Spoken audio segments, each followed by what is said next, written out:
Hello' friends, আজি মই আপোনালোকক বনাই দেখাবলৈ ওলাইছোঁ কোমোৰা খাৰ মাছৰ সৈতে। তো চাই থাকিব ভিডিঅ'টো স্কিপ নকৰাকৈ, আৰু ভাল লাগিলে লাইক কমেণ্ট আৰু শ্বেয়াৰ কৰি দিব। এয়া মাছ, তাৰপিছতে কোমোৰা, বুঢ়া কোমোৰা, তাৰপিছতে এয়া আদা নহৰু পেষ্ট।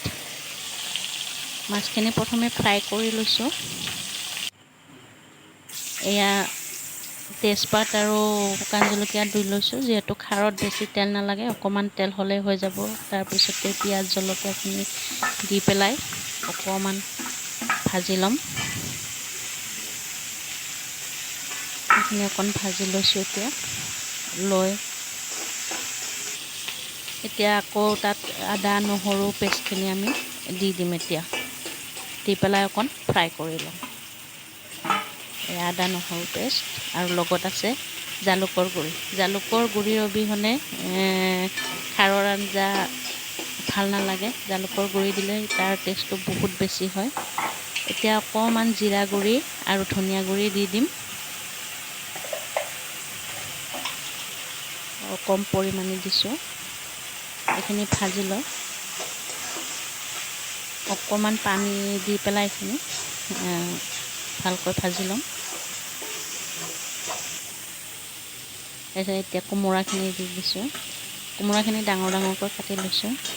খুবেই টেষ্টি হয় এনেকৈ খাবলৈ। আপোনালোকে বনাই খাবচোন এবাৰ।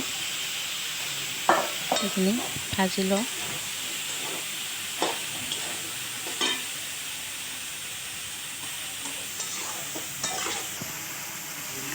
এতিয়া এয়া দিছোঁ কলৰ খাৰ, কলেৰে বকলৰ খাৰ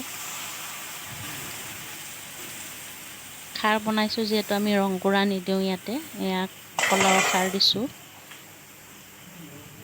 দি পেলাই এইখিনি ভালদৰে সিজাই ল'ম, ভাজি ল'ম। জালুক দিয়াৰ বাবে কালাৰটো তেনেকুৱা ক'লা ক'লা নিচিনা হৈছে, আৰু খাৰ আৰু জালুক দিয়াৰ বাবে ৰংগুড়া নাই, সেইকাৰণে ইয়াৰ কালাৰটো অলপ বেলেগ ধৰণৰ, কিন্তু খাবলৈ বহুত সোৱাদ। এতিয়া পানী দি পেলাই উতলাই মাছখিনি ইয়াতে দি দিম। দি পেলাই ইয়াক ঢাকন মাৰি পেলাই ধুনীয়াকৈ, এয়া চাওক কি ধুনীয়া হৈছে। বহুত ধুনীয়া হয় খাবলৈ। আপোনালোকে বনাই খাবচোন। এতিয়া এয়া ফাইনেলি হৈ গ'ল।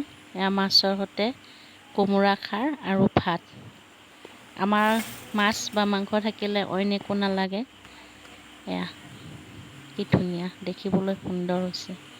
তো ভাল লাগিলে চেনেলটি